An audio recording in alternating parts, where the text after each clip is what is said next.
Why is Socialist Spain Israel's worst enemy in Europe?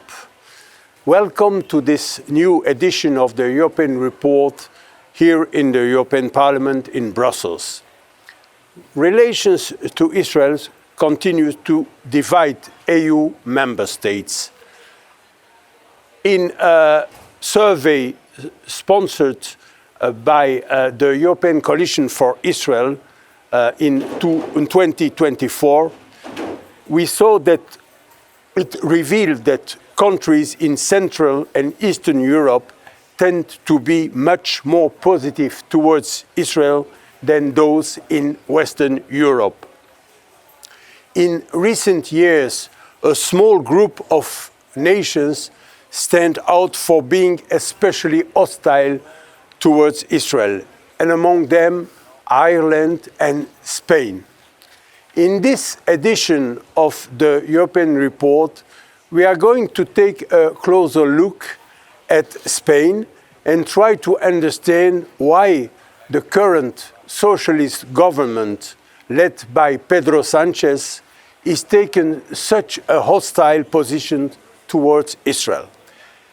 And for this, with us in the studio to answer this question, we have a Spanish member of the European Parliament, MEP Nicolás Pascual de la Parte, from the opposition Partido Popular Party, who is a member of the Committee on Security and Defense,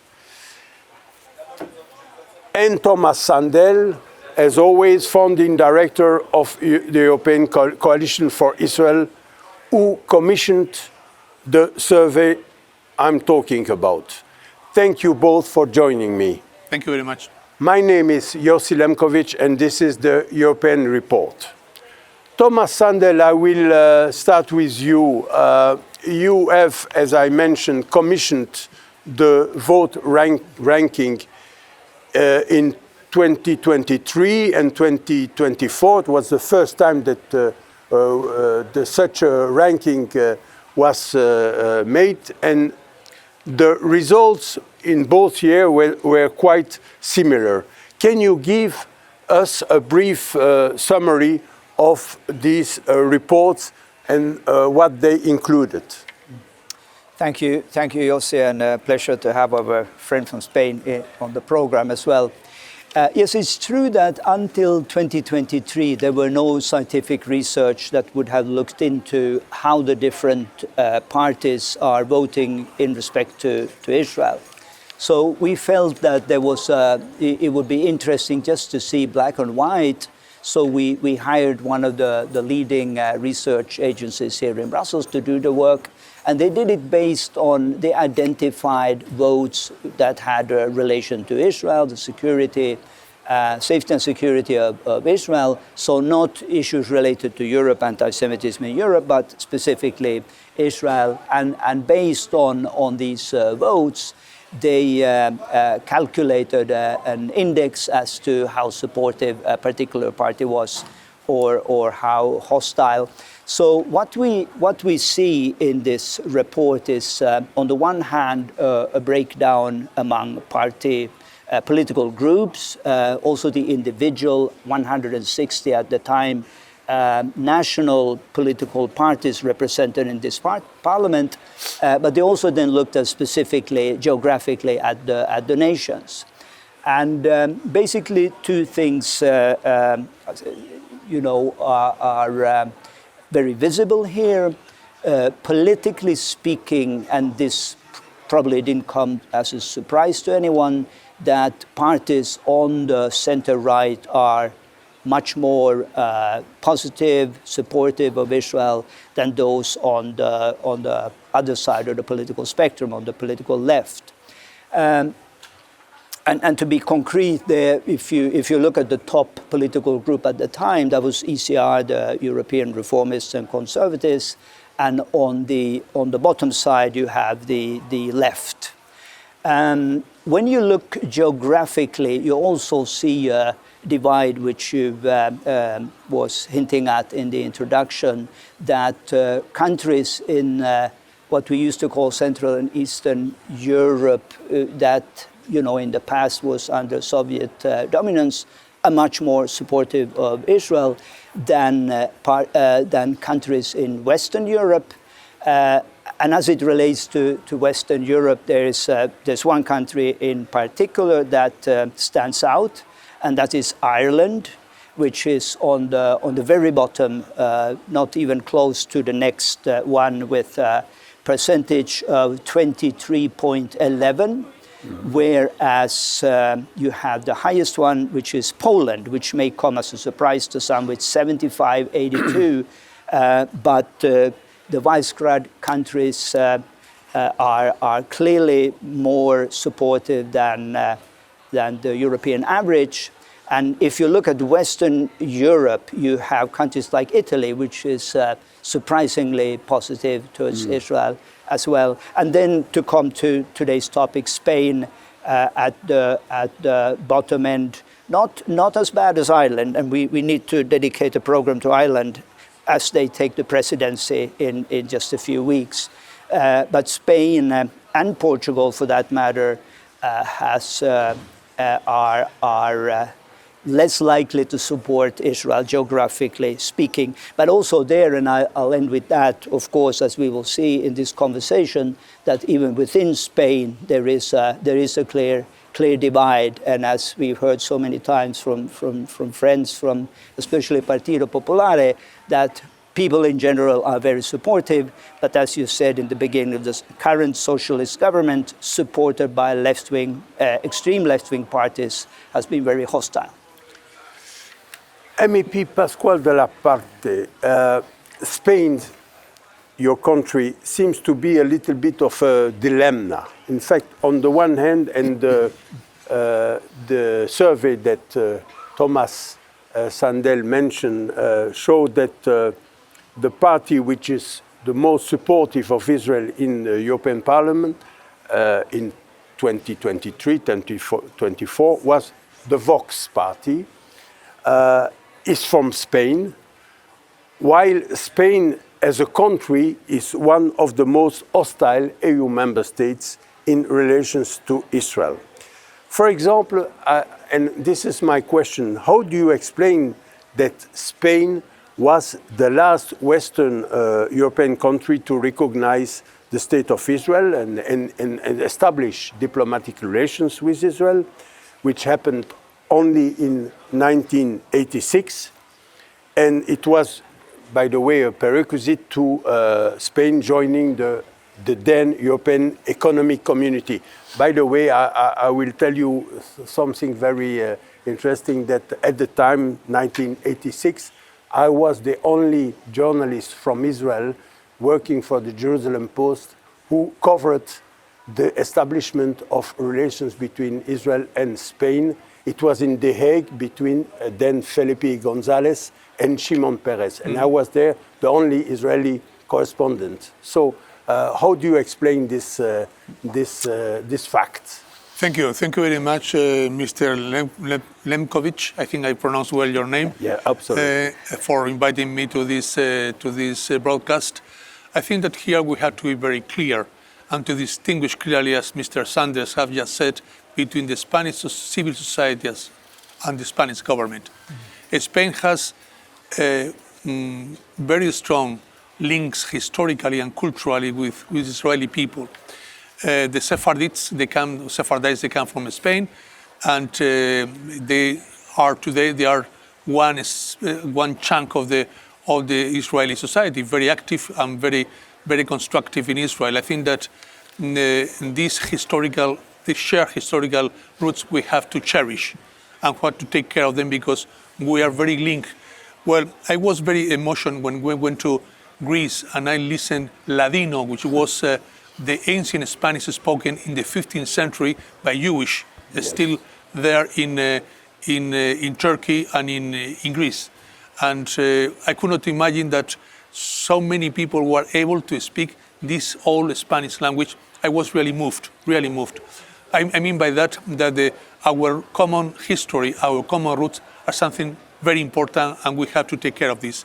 In addition to this, a proof of the of the rapprochement of the Spanish people and the Spanish country to Israel is that some years ago we approved a law giving the Spanish nationality to those Israelis who could prove the Sephardite origin. Well, to prove or not to prove, because the documents were not there for everybody, but it was a declaration, a statement, was enough for those who wanted to become Spaniards. And actually, we gave our nationality to many thousands of Israelis that nowadays they enjoy both nationalities. Yes. And they are holders of passports from Spain and passport. That means that we care about our common roots at civil society, our common history, and we want to have the closest possible relations culturally, economically, trade, and so on and so forth. Having said that, on the other side, we have nowadays in Spain a socialist government led by Pedro Sánchez, who is quite hostile to your country and to your government, especially to your government, because he's thinking that it is a kind of a positive leverage for mobilizing his electorate, which is left-wing orientated. We have to recall here that Spain is governed by a coalition government of socialists and communists. It's a leftist government. The leftist government... Podemos and Sumar, right? Yes. Partido Socialista, Socialist Party, and Sumar. Well, Sumar are the heirs of the communist ideology. Then we have a very leftist-oriented government, the leftists in our history probably, and in Europe as well. And they think that out of domestic calculus, domestic assessments, they think that it benefits them, the Socialist Party, and Pedro Sánchez personally, to oppose, to contradict, to confront the Israeli government. It's a pity, it's a shame, but it is based on domestic agenda that Pedro Sánchez and his government take this hostile approach to Israel's government. And especially we saw it since October 7 with Spain pushing for suspending, even cancellation of the EU-Israel Association Agreement. That's right. I mean, this is some manifestation of this hostility by the Spanish government. But again, it's not done out of the national interest, out of concern for the interests of Spain in foreign relations, but out of domestic agenda, very short-sighted domestic interest, which is the worst thing that the politician can do. Yeah. Tomas, Sandell, we mentioned the survey that was commissioned by European Coalition for Israel. It was then the first scientific vote ranking ever conducted in the European Parliament over EU-Israel. And it received at the time a lot of media attention both in Israel and in Europe. Italian state television, for example, conducted an interview with you. You have been interviewed about the results. Can you tell us what has been the reaction in the international media to the findings of this survey? Yes, it's true that this, since it was the first ever survey which was conducted scientifically, people were obviously interested to find the results. Sadly, I would say that there was a twisting which I was concerned about at the time, because if the conclusions are that today the support of Israel is on the political right and less so on the political left, which was the case if we go back 50 years ago. If you have left-wing inclinations as a journalist, you build your own theories and then you say, well, you know, listen, this just proves that today's government, why is it that parties such as Lega in Italy, Vox in Spain, and Hungary as a country are so supportive of Israel? It must be because, you know, they share a very extreme right-wing ideological view. And I thought this was problematic, and I always explained that, you know, these are numbers. You know, we don't have any preference. We like to work with MEPs from every single political group.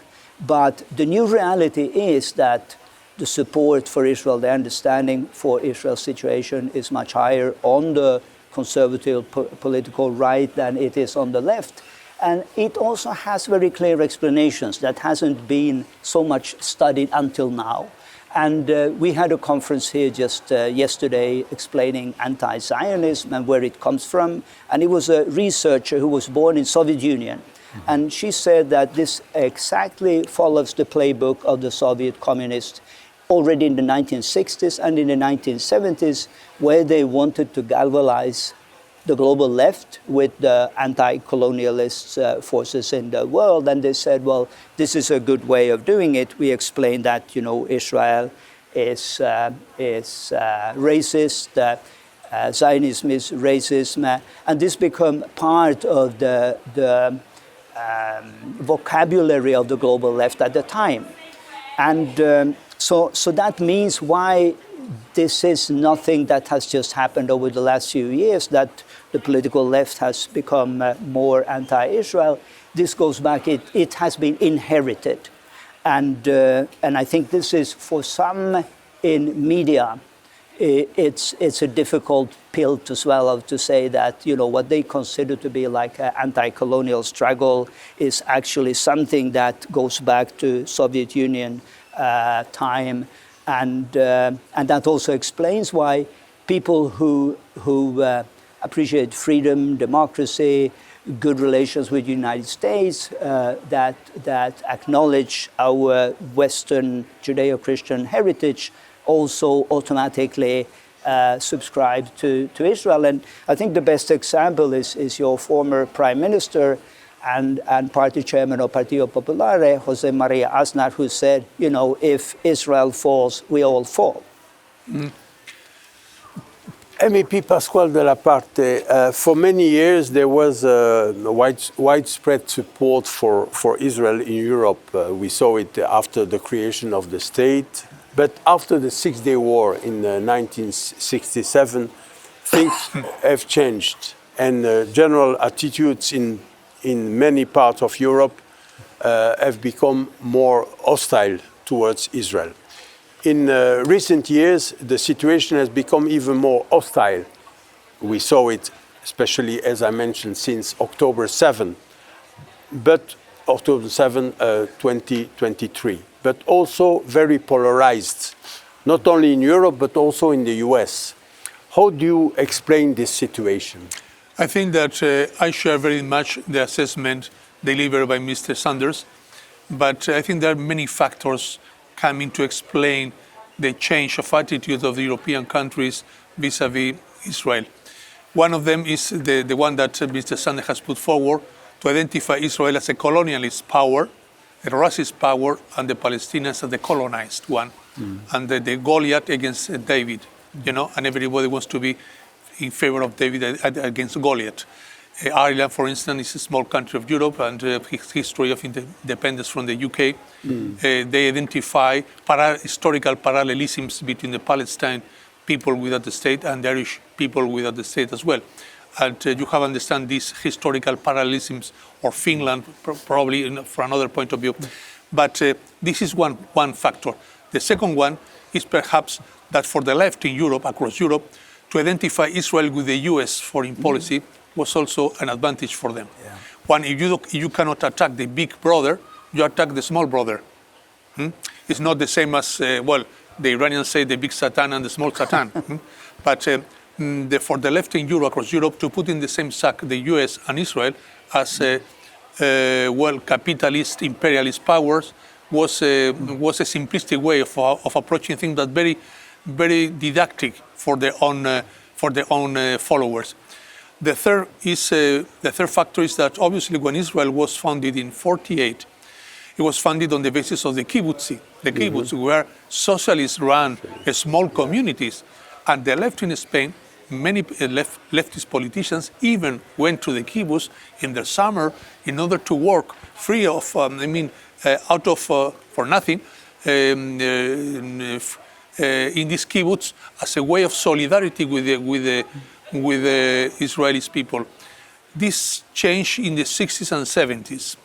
And this movement of sympathy from the European left with the kibbutz communities changed into hostility because they identify Israel as the representative of the American foreign policy in the Middle East, as a kind of carrier of the American interest in the Middle East. And obviously, it was a kind of confrontational approach for the left. And a fourth factor, perhaps, is that, perhaps the way Israel has explained itself in Europe and across the European country has not been always the best one. You know, I mean, we are different. Spain, for instance, now, I have explained before, it's very different, the opinion from the people on the street and the opinion from the government at power.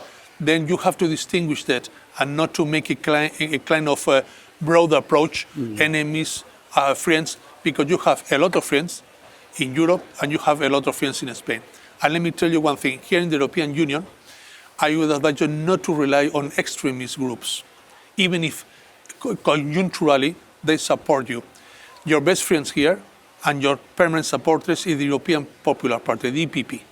You have the best friends continuously in good times and in bad times. And it is a permanent feature of the EPP to have this balanced approach and this friendly approach with Israel. Tomas Sandell, based on the survey we mentioned and your own observation over the last 25 years of EU-Israel relations, what are the central factors that explain how Israel is a divisive topic in the opinions? I think it was explained very, very well, much better than I could do in the previous intervention.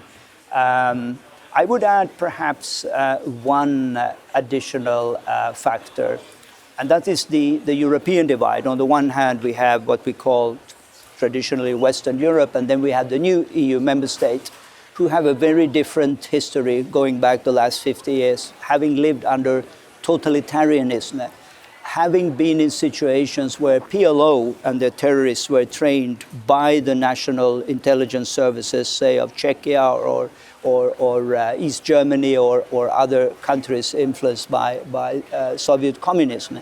And for them, once they got the freedom, and it's interesting to see, even globally speaking, what happened at the United Nations, this infamous declaration, Zionism is racism, was revoked in 1991. And you asked the question, well, why did this happen? Well, it happened as a result of the new wind of freedoms in Eastern Europe. And the first thing they wanted to do was to correct their relations with Israel. And so today you see that in these countries you have some of the strongest supporters of Israel. And now with this survey, it is also verified in numbers. Of course, it was a surprise, I think, for many that there is this divide, which you see, for example, then if you take the two variables, geographic and political, you end up with left-wing parties in Ireland and Spain and Portugal with very, very low sympathies for Israel, whereas as you have this partly new situation that could be a theme for a whole European report, how one should look at the support from not only the rightist parties, but also what could be explained as extreme right. That's a complicated issue, and I think that's what the Italian state television was trying to focus on and say that there's something fishy here, that they would have, Israel would have the strongest support in this group. I think for Israel, to conclude on that point, is they don't have the luxury to choose their friends. And that doesn't mean that in order to support or understand Israel's difficult position in the Middle East, that you have to adopt every single policy position of a particular group. So in that respect, I do agree with the previous speaker that of course, it's always good if it can be across the party lines and with the EPP in the middle and the dominant political force. I think they are a crucial factor, and that's why we are so happy to have your support and that of your colleagues. MEP Pascual de la Parte, final question, very short because we have to wrap up. If there anything that Israel can do to change European attitudes in Europe to become more supportive of Israel, how do you see it? I think that the best thing for Israel to do is to let itself be known by the public at large. Most people in Europe have the image that is depicted in the media of a colonizer, of who is at war with the neighbors, and an aggressive and warmonger country. It is not the reality, but it is the image, distorted image conveyed by the media. Then my advice would be for the Israeli government, and not only the government, but for the Israeli society, to engage more with the civil society across Europe. Not so much with the governments, but with NGOs, universities, think tanks, political parties, trade unions, media, those who create the real image and the real idea of what it means Israel. I think that the more you get to know Israel, the more you recognize the important role that you are playing in the world, your relevance in the Middle East, and how best to engage with you. Then employ your time and your effort better in the civil society at large. That was all for this edition of the European Report. I would like to thank you, MEP Nicolás Pascual de la Parte and Tomas Sandell, for this very interesting discussion on why is Spain so hostile in the EU on Israel and how to change this situation. To our viewers, as always, if you liked our program, please feel free to share the YouTube link with your friends and colleagues. My name is Yossi Lempkowicz, and this has been the European Report. See you again next month.